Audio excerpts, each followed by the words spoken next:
buenas tardes, bienvenidos a una nueva emisión de Doctor Responde. Hoy, con ocasión del Día Mundial de la Diabetes que se conmemora el próximo 14 de noviembre, tenemos un tema de gran interés: obesidad y diabetes, una combinación de alto riesgo. Para desarrollar este tema nos acompaña nuestro especialista, el doctor Edgar Nesim. Él es endocrinólogo de nuestra clínica Imbanaco, Grupo Quirón Salud. Doctor, muy buenas tardes. Buenas tardes. Bueno, doctor, Gracias entremos por en la materia. invitación. Ok. Pues hoy el día 14 se celebra, como todos los años, hace más o menos más de 70 años, el Día de la Diabetes. ¿Por qué? Por el descubrimiento de la insulina, que lo hicieron en Toronto unos investigadores, Banting and Best y otro, que después en 1923 les dieron el premio Nobel por este descubrimiento. Desde esa época se celebra el Día de la Diabetes. Pues no es desde esa época, muchos años después fue que se estableció como el día, y se estableció a raíz de este descubrimiento de la insulina. Bueno, doctor, ¿y por qué se dice que esta combinación de obesidad y diabetes es tan peligrosa? Eh, lo que pasa es que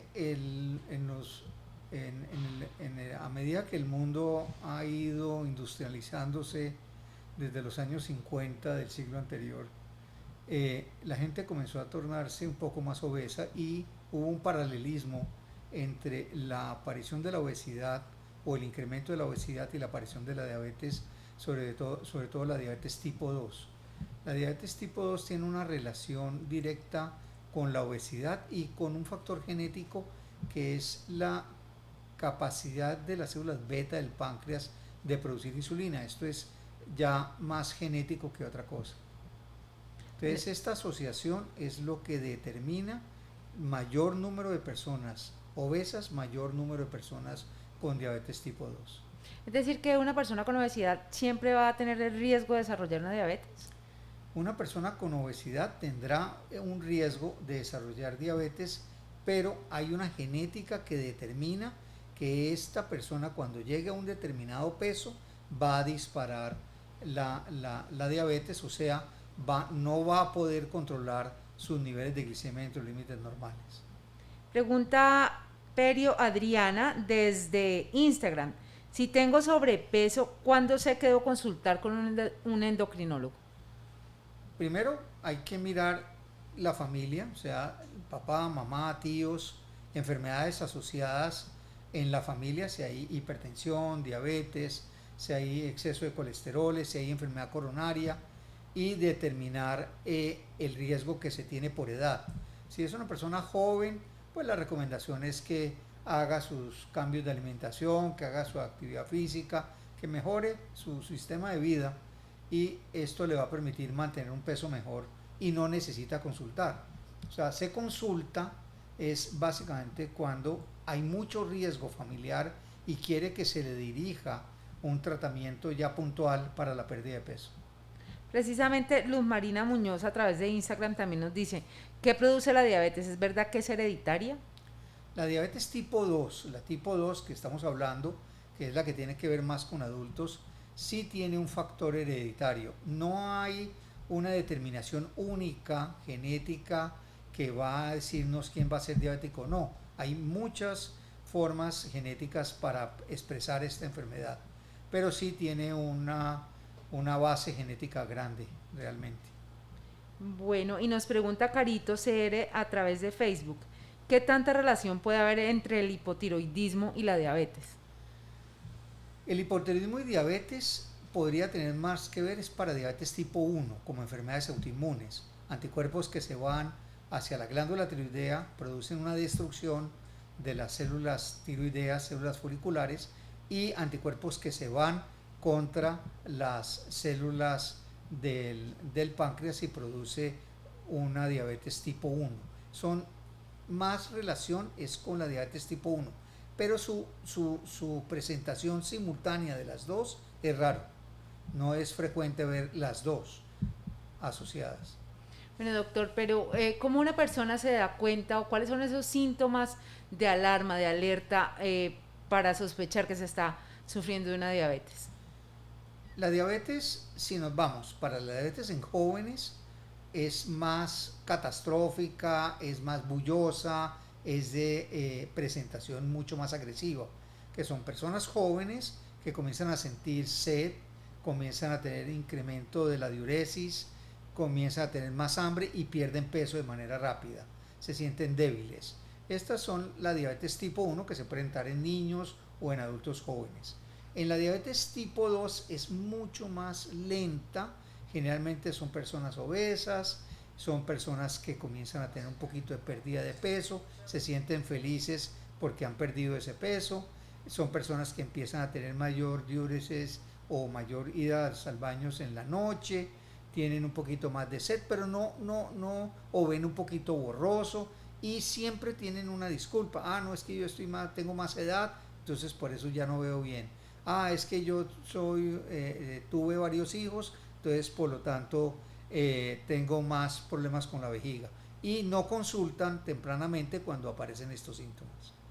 A través de redes nos preguntan, doctor Zulio Campo, ¿por qué si tomo mis medicamentos aún siento cansancio y se me sube el azúcar? Lo que pasa es que los medicamentos solamente son parte del tratamiento.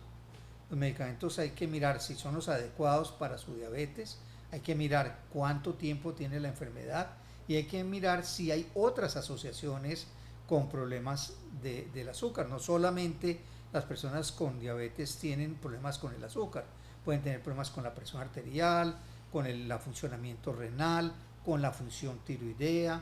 O sea, hay muchas asociaciones que se pueden presentar que pueden darle cansancio a la persona, diferente al control de la glicemia. Bueno, doctor, también nos preguntan a través de Facebook, ¿cuándo es necesaria una cirugía bariátrica? La cirugía bariátrica se recomienda en obesidades mórbidas. Hay unos criterios claros establecidos que son obesidades mórbidas, quiere decir aquella obesidad que esté por encima de un índice la cual ponga al paciente a riesgo desde el punto de vista de hipertensión, hiperlipidemia, o sea, aumento de la presión, aumento de los colesteroles, aumento de los triglicéridos, que tenga problemas con su marcha porque tiene una osteoartrosis marcada de las rodillas, tenga apnea del sueño. Entonces, estas son personas que hay indicaciones claras para ser llevado a cirugía bariátrica porque vamos a tener una mejoría de sus controles metabólicos. Obviamente estos pacientes hay que educarlos antes de ser llevados a cirugías bariátricas. Si el paciente no es educado, entonces es un paciente que recae posteriormente con incremento nuevamente de la obesidad porque no entendió muy bien cómo era el manejo alimentario. Bueno, nos preguntan a través de Instagram, doctor, si una persona tiene diabetes tipo 2, pero la envían a aplicar insulina en poca proporción, ¿el páncreas ya no vuelve a sintetizar esa insulina? Es decir, ¿qué se recomienda como tratamiento o no se recomienda? Cuando la persona tiene diabetes tipo 2, ha pasado un determinado tiempo, quiere decir, puede haber perdido más capacidad de producir insulina. Por lo tanto, necesita complementar lo que la persona producía con un poco de insulina extra. Ese complemento es un acompañamiento, no es para hacer un reemplazo total de la capacidad de las células beta del páncreas, sino que vamos complementando y eso ayuda a un mejor control de glicemia en algún grupo de pacientes.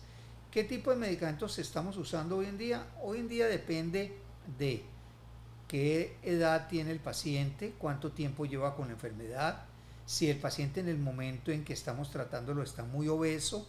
Entonces hay nuevos medicamentos que lo que hacemos es que con el medicamento controlamos los niveles de glicemia y además les ayudamos a perder peso al paciente, que ese es el objetivo actual del manejo de la diabetes.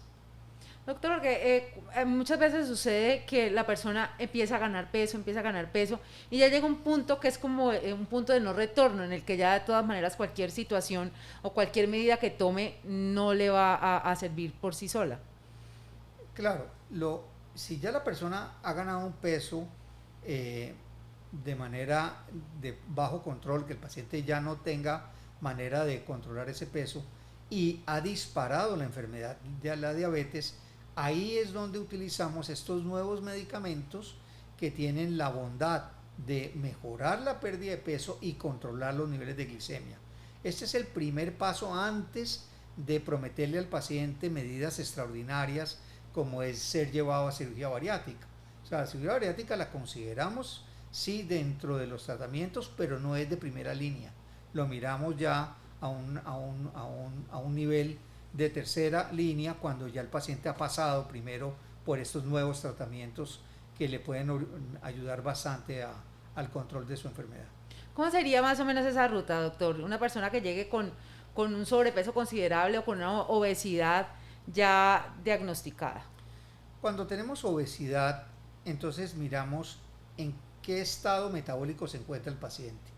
Número uno, el paciente está hipertenso, el paciente está diabético, el paciente tiene problemas de colesteroles, tiene problemas de triglicéridos, el paciente tiene ya alguna comorbilidad, por ejemplo, ya tiene problemas de retina o tiene problemas renales. Si establecemos que el riesgo es bajo en el paciente, entonces hacemos medidas básicas que son cambios de hábitos, o sea, camine un poco, cambie su alimentación, empezamos a usar medicamentos que hoy en día se llaman los análogos de GLP-1, que le pueden ayudar al control de su peso. Podemos usar medicamentos que se llaman los SGLT2, que son medicamentos que le ayudan también a perder peso. Los usamos junto con metformina. Ese es el protocolo inicial para el control de sus glicemias y el control de su peso en el paciente. Pero la contribución del paciente, ¿cuál es? El cumplimiento en lo que se le solicita, que es cambie sus hábitos, trate de disminuir su alimentación, trate de incrementar su actividad física y cumpla con lo que él tiene que cumplir. Ya los medicamentos ayudan a que ese cumplimiento por parte del paciente dé un buen resultado. Doctor, pero ¿cómo hacer esa guía cuando precisamente son esos hábitos que no son tan saludables los que nos han llevado a ese punto? Para eso están los programas de diabetes que tenemos nosotros, por ejemplo aquí en Imbanaco, en la clínica de Imbanaco, Quirón Salud, lo tenemos ya muy bien orientado a qué es lo que el paciente tiene que hacer y dependiendo de la evaluación que hagamos los médicos. Esa orientación se hace a través del programa, el paciente se le hace énfasis, se le educa en la parte alimentaria, se le educa al paciente con su familia para que la familia de alguna manera participe y que no lo vean como un ser aislado dentro del hogar, sino que todos participen en que se tengan mejores hábitos. ¿Por qué? Porque al fin y al cabo es el papá o es la mamá o es el abuelo o es la abuela de la familia que está heredando ese riesgo a los que van a seguir. Entonces, la gente tiene que empezar a tener buenas costumbres con respecto a su salud. Y ese ejemplo se puede hacer desde el punto de vista de los programas. Claro, porque a veces vemos en las familias precisamente eso, que la persona que de pronto presenta el caso de diabetes, que presenta el caso de obesidad, entonces la comida especial, pero vamos a ver los platos de los demás y resulta que están cometiendo los mismos errores. Exactamente. Por eso esto es una patología familiar.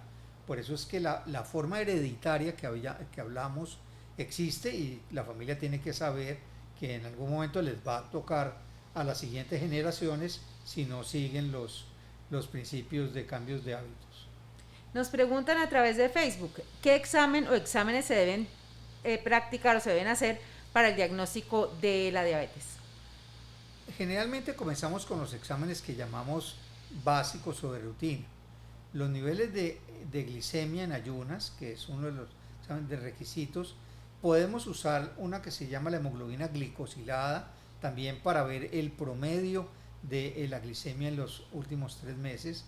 Miramos los niveles de colesterol, triglicéridos, hacemos la parte de sus defensas, que es el hemograma, miramos su tiroides y hacemos un panorama de cómo está el paciente desde el punto de vista metabólico. Eso ahí tenemos una orientación. Si tenemos glicemias elevadas en ayunas por encima de 126, ya estamos hablando de una diabetes. Si miramos glicohemoglobinas que están por encima de 6, estamos hablando de diabetes también. Yo trato de no manejar mucho las cargas de glucosas para personas con riesgo alto de ser diabético no tiene mucho sentido porque van a producir una hiperglicemia importante. Nos preguntan también a través de Facebook qué consecuencias tiene la obesidad para nuestra salud, además pues de la parte estética. Lo que hemos hablado hasta ahora, que es básicamente a medida que nos volvemos obesos en personas con riesgos genéticos, metabólicos, vamos a expresar la enfermedad. ¿Cuál enfermedad? Depende de ese riesgo. Yo puedo ir ganando peso y si tengo riesgo de hacer enfermedades cardiovasculares, pues voy a tener colesteroles, voy a tener triglicéridos, voy a tener presión arterial, voy a tener hiperglicemia. No todo el mundo va a expresar estas enfermedades de manera igual. Esto depende mucho de esa genética que se tiene cada uno en su familia. Por eso es que es muy importante revisar lo que la familia le ha pasado, porque uno va a heredar ese problema. Doctor, cuando a una persona en consulta le dicen está prediabética, ¿eso a qué hace relación? Eso hace relación en que hay unos parámetros que son, se tiene un sobrepeso, se tiene glicemias que están oscilando entre 126 para abajo, o sea, en 110 en ayunas, eso es lo que se llama, o que después de una carga de glucosa sus niveles de glicemia están por encima de 140 y por debajo de 200. Estamos hablando de esos son los llamados prediabéticos, o sea, le estamos avisando que el páncreas ya está entrando en una fase en la cual no puede cumplir con los requisitos alimentarios que el paciente está manejando y que va a terminar disparando unas hiperglicemias o una diabetes. ¿Y se puede actuar en ese punto? Se debe de actuar. Ese es un buen momento para que la persona coja conciencia y diga que el peso que tiene le está quedando grande para el páncreas que tiene. Entonces, o baja de peso o va a tener que utilizar medicamentos para poder controlar esos niveles de azúcar. Bueno, doctor, y hay unas manchas que salen a veces como en los pliegues de la piel. ¿Cómo combatirlas y por qué aparecen? Esos son marcadores indirectos de alteraciones metabólicas. Es lo que se llama la acantosis nigricans, que es básicamente unas manchas oscuras a nivel de cuello o todos los pliegues del cuerpo, axilares, inframamarios, inguinales.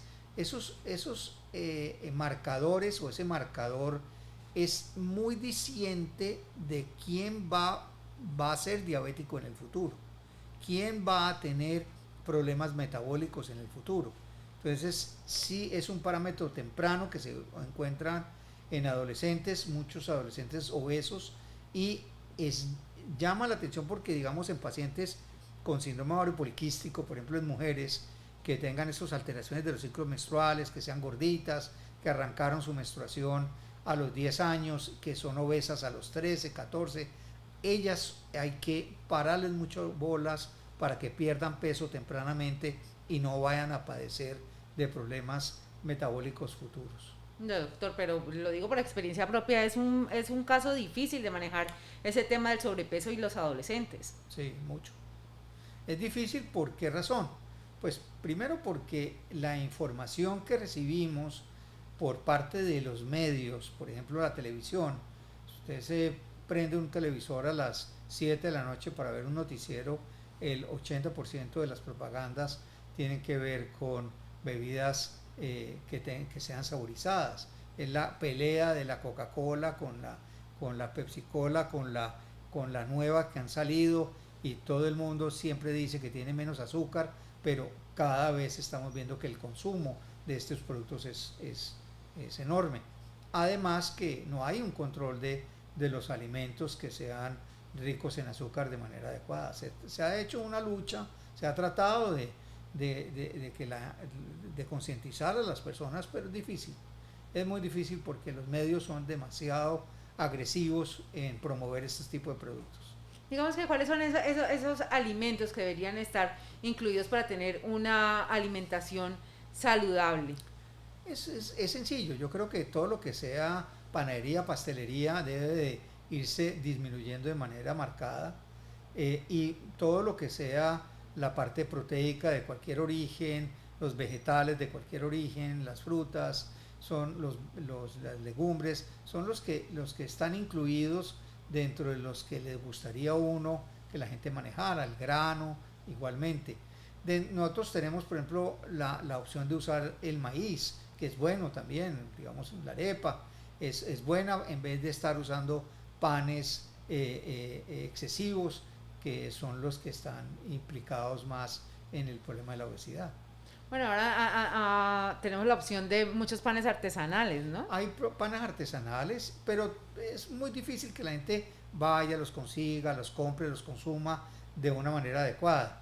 Yo creo que la educación viene desde la niñez, enseñarle a los niños a ir degustando los alimentos que no sean tan dulces, o sea, enseñarle al paladar a manejar un poco más atenuado la cantidad de dulce que debe sentir, quitar los jugos dentro de las dietas, usar más bien agua y más bien usar la fruta como una fuente más como de acompañamiento, como un postre realmente, más que estar usando jugos dentro del manejo diario de la alimentación. O sea, es como facilitarle a que la gente no tenga que mastigar, sino que debe estar tomando cosas para poderse alimentar. Nos preguntan a través de Facebook, ¿la diabetes solo se puede manejar con medicamentos? No, la diabetes cuando aparece muy tempranamente puede rápidamente revertirse haciendo estos cambios de alimentación que hemos hablado y una pérdida de peso adecuada. Muchas veces revierte tempranamente el problema de la hiperglicemia y el paciente no necesitará medicamento durante largo tiempo. Bueno, preguntan, esta es una pregunta un tanto polémica, doctor, y dicen, ¿cree que con la ley de etiquetar la comida chatarra se puede disminuir la diabetes en Colombia? Yo creo que el objetivo es mundial, o sea, si uno mira países que han tenido un incremento marcado de la diabetes y de obesidad, como de los peores del mundo, como México, que es un país que es tal vez el que más ha padecido esta asociación de obesidad y diabetes, y ellos lo que hicieron fue crear un impuesto sobre estos productos y además etiquetarlos, pues por lo menos se cumple con la obligación moral de informar.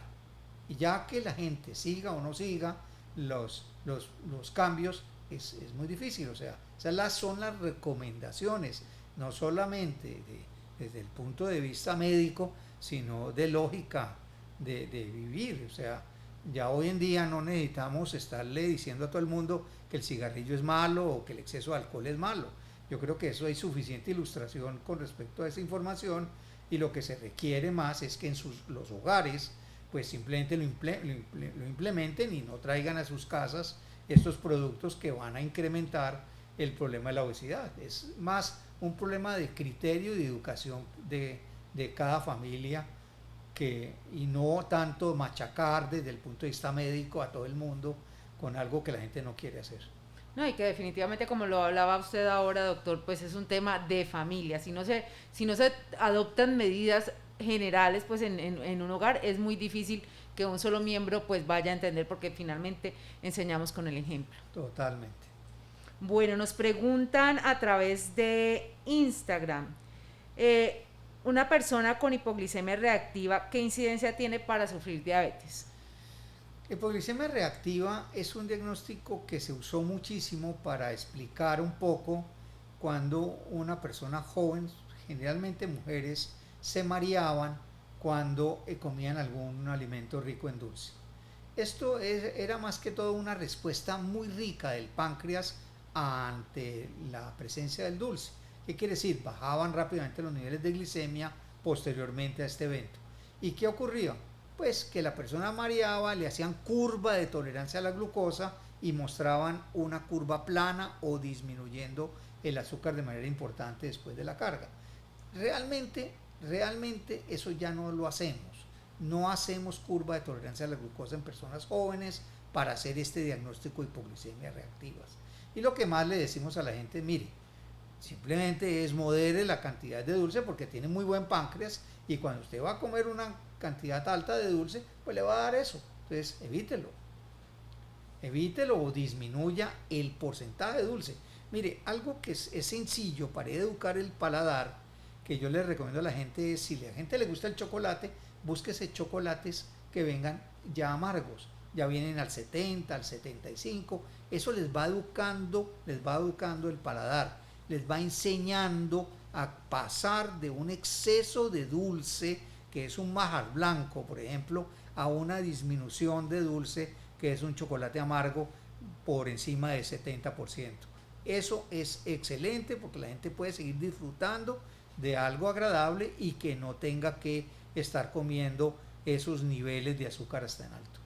Es que precisamente, doctor, es como nos hemos acostumbrado, ¿no? Entonces pasa lo mismo con la sal. Entonces, o adicionamos mucha sal o adicionamos mucho azúcar y entonces ya el sabor de los alimentos se nos va perdiendo. Eso es cierto, pero eso es el problema viene desde pequeños. A mí me tocó ver cómo se preparaba en un rural un tetero de un bebé con aguapanela y además le estaban echando azúcar encima. Yo quedé absolutamente aterrado y ese es el sensor que está creándole la mamá al bebé para que aprenda a cómo se degusta un dulce. Entonces, claro, es un cerebro que le llega una gran cantidad de azúcar que le genera un estado de felicidad inmediato, que eso lo ve uno en los cumpleaños de los niños, cuando los niños vienen muy educaditos a los cumpleaños y cuando arranca el cumpleaños a repartir chocolate, a repartir helados, a repartir pasteles, se enloquecen los niñitos, gritan por todos lados porque entran en euforia secundario a la cantidad de dulce que tienen esos cerebros actuando. Entonces, esa educación viene desde niños, tratar de atenuar lo que más se pueda el consumo excesivo de azúcares y de sal. Sal también es muy importante, sobre todo para las enfermedades cardiovasculares hipertensivas, que es una asociación muy importante que tenemos. Bueno, nos pregunta Patricia 987 en Instagram, ¿la diabetes es igual a la resistencia a la insulina? La resistencia a la insulina es parte de la creación de la diabetes. La resistencia a la insulina terminaría siendo un efecto protector en un paciente que se ha ido volviendo obeso. La obesidad, al irse incrementando gracias al consumo excesivo de azúcares o de alimentos, va creando una resistencia a esa cantidad que la gente está consumiendo. Es un llamado a decir, mire, no me dé más comida, no quiero recibir más comida. Entonces hace una resistencia a la insulina. Esa resistencia a la insulina se vence en el momento en que la gente pierde peso. Al perder peso da cabida a que los nuevos alimentos que van a venir posteriormente van a tener dónde depositarse. Esa resistencia a la insulina también tiene connotaciones genéticas y parte de marcador de resistencia a la insulina, que era una pregunta que me habían hecho previamente, la acanthosis nigricans. Ese es un marcador de resistencia a la insulina. ¿El papel de la leptina es importante para el control de la obesidad?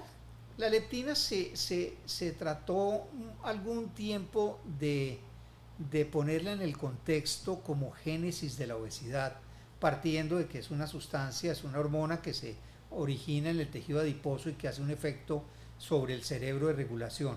Pero realmente son muy pocos pacientes que tienen problemas de resistencia a la leptina o deficiencias de leptina que son los que crean obesidad mórbidas. Es muy raro, hoy en día lo usamos muy poco. Paola Córdoba a través de Facebook dice que quiere saber cómo se comporta la metformina, que qué contraindicaciones tiene y si consumirla demasiado, es la forma como lo pregunta, es bueno o es malo, adelgaza demasiado, qué otra cosa sería mejor. Ok, las verdades sobre la metformina. Metformina es un medicamento que pertenece a un grupo que se llama las biguanidas.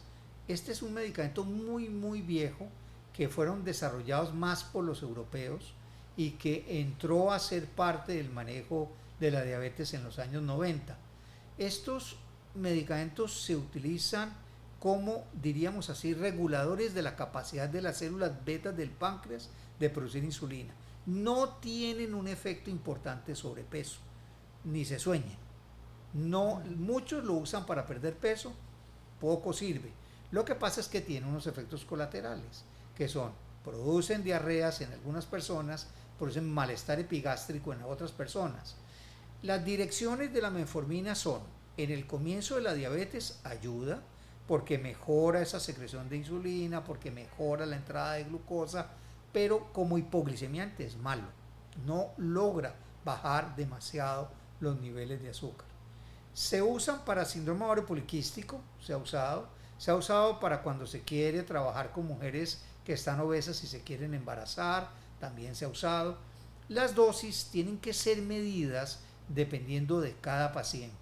No se acostumbra a usar dosis muy altas por los efectos colaterales, pero está metido dentro del comienzo del algoritmo del manejo de la diabetes y del manejo de algunos pacientes obesos, pero no confíen que el medicamento los va a llevar a una pérdida de peso importante. Nos pregunta Eric Rosero a través de Facebook, ¿el ejercicio es importante para combatir la diabetes? Yo diría que el ejercicio es parte fundamental de no solamente de la obesidad o de la diabetes, sino del vivir. El ejercicio ayuda a que mentalmente nos sentamos con energía, ayuda a bajar un poco el estrés, ayuda a que la parte osteoarticular se mejore, la parte muscular. O sea, el ejercicio tiene que ser parte de la existencia de todo el mundo y no ponerlo en el contexto como parte terapéutica obligatoria en el paciente, sino que ya debe estar incluido en todo ser humano desde que nacemos. Crear un hábito de hacer actividad física de manera permanente es, ojalá, parte de todos los seres. Bueno, tenemos dos preguntas más para ir cerrando, doctor, y nos pregunta a través de Facebook, Steffi, dice, pacientes con IMC mayor a 38 con sobrepeso ideal, ¿sería ideal manejo con análogos como liraglutida? Pues yo diría que hasta índices de masa corporal más bajos que 38, 38 es una obesidad bastante mórbida y es un paciente que requiere obviamente ese tipo de tratamientos que le pueden ayudar, semaglutide, liraglutide, que son los medicamentos nuevos que estamos usando, con un efecto, yo diría que en proporción al costo no es tan bueno como la gente se imagina. O sea, son medicamentos supremamente costosos. Se requiere un cambio en estos pesos de muchas cosas, o sea, ayudarles a estos pacientes desde el punto de vista emocional, a que los alimentos no se vuelvan como parte de su manejo de su ansiedad, enseñarles un poco la parte de la actividad física, que la puedan mantener, hacer escogencia de alimentos adecuadamente y usar estos medicamentos sí les pueden servir para poder perder peso, es parte de su tratamiento. ¿Y el hígado graso es consecuencia de alta ingesta de azúcar y carbohidratos? Es parte, hígado graso es un diagnóstico muy amplio. Hígado graso es un encuentro que hacen los ecografistas cuando revisan los hígados y encuentran que hay un depósito de grasa. Estos hígados grasos, la consecuencia puede ser uso de medicamentos, la misma obesidad, hiperlipidemia, problemas de azúcar. Es amplio, muy amplio las razones por las cuales se tiene hígado graso. El grado de hígado graso es lo que establece los riesgos de hacer un daño hepático posterior, que es la cirrosis. Eso lo determina el médico partiendo de quién lo tiene y revisando cuáles son los factores de riesgo para haber llegado a ese hígado graso. Bueno, doctor, para cerrar, los 3 puntos que debemos dejar sobre la mesa para que tomemos conciencia. Número 1, esto es un problema familiar. ¿Qué quiere decir? En las familias deben de crear, diríamos así, un árbol genealógico de patologías. Es decir, bueno, nosotros como familia, ¿qué tenemos? Tenemos propensión a ser obesos, tenemos propensión a ser diabéticos, tenemos propensión a enfermedades cardiovasculares y trabajar sobre eso. ¿Qué quiere decir? Cambiar los hábitos desde el comienzo, establecer reglas muy claras en la familia de cómo vivir más sanos. Número 1. Número 2, si ya tenemos la enfermedad, que la gente acompañe. O sea, si ya soy obeso, ya soy hipertenso, ya soy diabético, pues que no me aíslen, que me acompañen, que me ayuden, que sean partícipes de que yo pueda estar mejor para que psicológicamente y ambientalmente y socialmente pueda participar de una sociedad donde yo no me sienta de alguna manera aislado.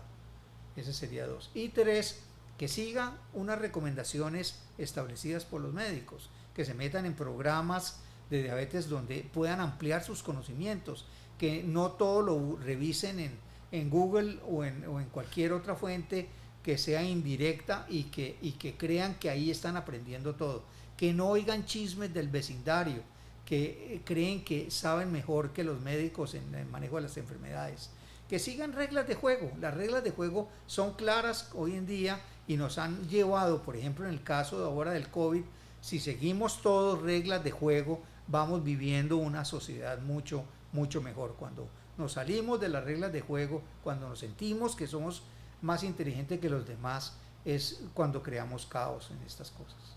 Y esa alerta vital para los padres de familia, doctor. Totalmente, los padres de familia deben desde siempre, de que decidan tener sus hijos, es con el ejemplo, con un buen ejemplo, enseñarles a cómo manejar sus vidas más sanas. Y eso es importante porque va a disminuir los costos de salud, las enfermedades individuales, y vamos a tener una sociedad más sana. Bueno, y la invitación, doctor, para esas personas que en este momento pueden estar teniendo la necesidad de hacer una consulta por obesidad, por diabetes, para que asistan a nuestro programa. Programa de obesidad y diabetes que tenemos aquí en el Centro Médico en la clínica Imbanaco, pueden perfectamente orientarlos para sus necesidades sin tener que cambiar de médicos o tener que usar necesariamente los médicos de Imbanaco. Los médicos que quieran utilizar este servicio les puede servir para educarlos, sus pacientes. Bueno, doctor, muchas gracias por este tema tan interesante. Aquí podríamos quedarnos toda la tarde respondiendo preguntas. De hecho, hay algunas que ya quedaron ahí formuladas y muy seguramente se las vamos a trasladar al doctor para responderlas después a través de mensajes directos. Muchas gracias por su compañía, doctor. A ustedes, muchas gracias. El doctor Edgar Nesim, endocrinólogo de nuestra institución. A ustedes muchas gracias por estar conectados, por participar activamente en Doctor Responde. Los esperamos la próxima semana, el próximo martes 16, cuando vamos a hablar acerca de EPOC, ejercicios y rehabilitación. Qué tan importante es el ejercicio en pacientes con EPOC. Muchas gracias por acompañarnos. Recuerden seguirnos en redes sociales, @Clínica Imbanaco. Clínica Imbanaco, Grupo Quirón Salud. Tu vida, tu salud, tu clínica.